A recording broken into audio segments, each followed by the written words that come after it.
Have you ever found yourself sitting in your bed at 2 a.m., staring at the ceiling and feeling heavy?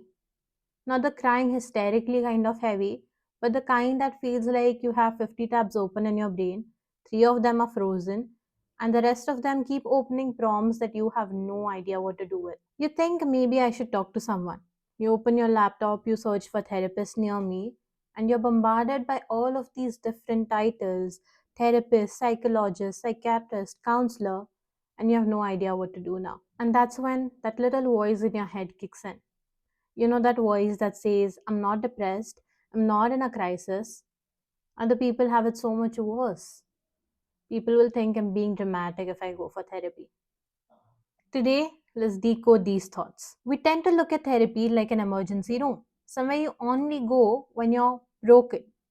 But that's like saying you'll only brush your teeth when they start falling off. Hi, I'm Kuhu, a counselor with a master's in psychology, and in this series, we'll be translating the world of psychology into simple terms.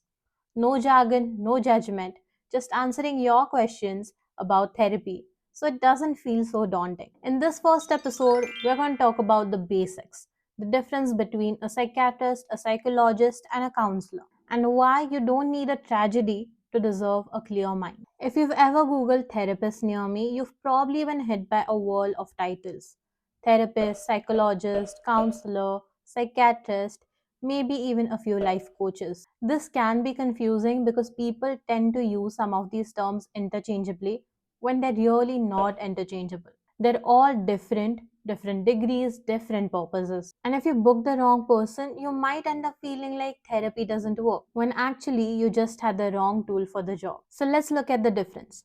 A psychiatrist is a medical doctor.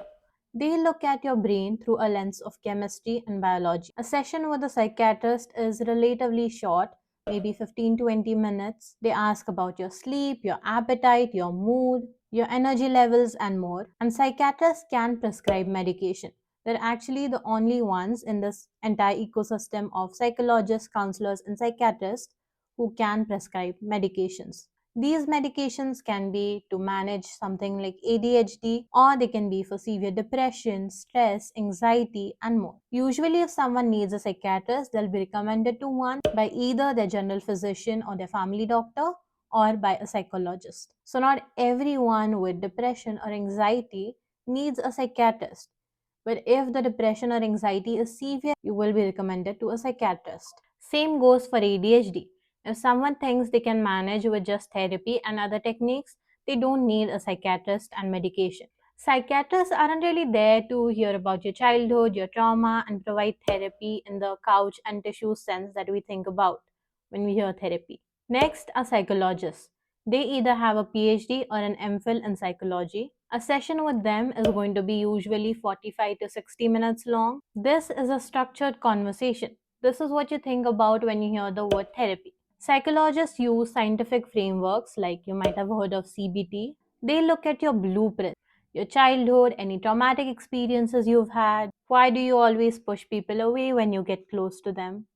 Why do you feel like a failure despite being successful? Psychologists can diagnose disorders, like your doctor can diagnose if your 3-day fever is just a normal fever or is there something more. However, psychologists cannot prescribe medication.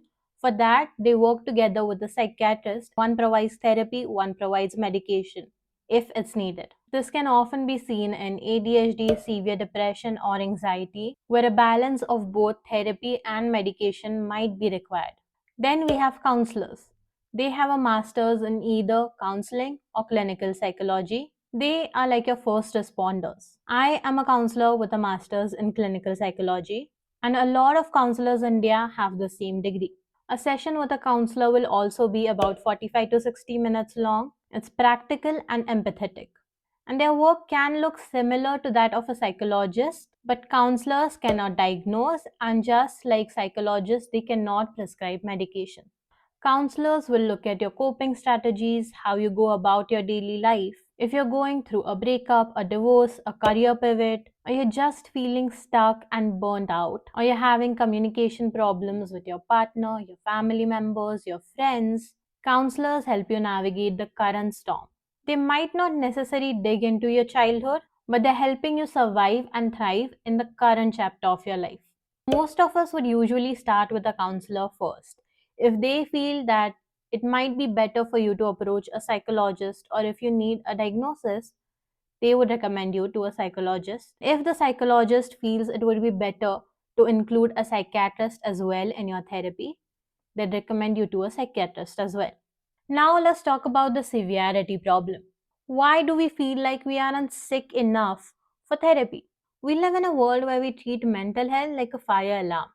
We only pay attention when the house is literally burning down. What we need to understand is that mental health isn't one box fits all. It's more of a spectrum. Imagine your mental energy is like your phone battery. At 100%, you're doing fine. You're resilient. You handle stress easily. At 50%, you're irritable. You're stressed. You're tired, but you can't fall asleep. At 20%, you're struggling to finish basic tasks. At 5%, you've hit the crisis level.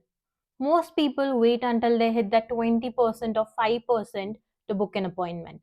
But here's the secret: therapy is much more effective when you're at your 40% or 50% mark. Why? Because when you're already at 5%, you're in survival mode. Your brain isn't ready to learn new habits, it's just trying to survive. If you go when you're just a little stressed, you have the energy to build a mental safety net. So you never actually hit 10% or 2%. Think of it as like 50% as day one of a fever. If you go then, you can prevent it from getting much worse. While if you wait for next 3-4 days, it might get much severe. So when you're at your 50 or 60%, it might be better to approach a counselor. A few counseling sessions will help you build a toolkit to ensure you never hit 5% and that you get back to your 100% quicker. And if time comes, they can help you approach a psychologist. Counseling or therapy isn't a badge of shame. If anything, it might be a high performance habit. It's also for people who want to stay well and healthy. Your mind is the only place you're guaranteed to stay in for the rest of your life. We spend so much time decorating our room, our phone, picking out outfits. Isn't it time we invested in the house itself? You don't need a tragedy to deserve a clearer, calmer mind. You just need to be you. So, if you've been gatekeeping yourself from therapy, I hope this video helped you. If you have any questions about psychology, mental health, or seeking help, or any topic you'd like me to cover in this series, let me know in the comments. And make sure to like this video and subscribe for more such videos. I'm Kuhu and I'll see you in the next video.